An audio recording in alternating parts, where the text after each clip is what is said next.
اهمیت سند بدین قرار است که سند یک شهادت است، یک شهادت و گواهی و علامه و نشانه است که از طرف استاد برای شاگرد عطا می گردد و شاگرد با وسیله همان سند می تواند بر دیگران اهلیت خود را ثابت نماید.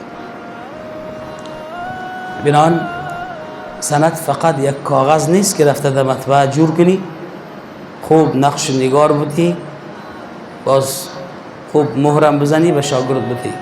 سند به این تمام نمیشه. سند گواهی است، سند شهادت است. در حدیث مبارک میه مسلمان خیانت کرده نمیتونه، مسلمان دروغ گفته نمیتونه. دروغ و خیانت کار مسلمان نیست. این دو تا گناه عظیم است که حتی یعنی وسیله و راه شناخت یک مسلمان درست نیست که مسلمان دروغگو و خائن نمی باشد. یعنی چه عالم است یا غیر عالم، هر کی است وقتی که به شاگرد سند میده، در صورت سند به دوش استاد واجب است که باید به شاگرد عطا کنه که شاگرد قابلیت او را داشته باشه. چرا استاد وقتی که سند را میده شهادت میده هم که این شاگرد در این فن و در این موضوع در این مبحث که است یا لیاقت شداره. سند به این معنی است.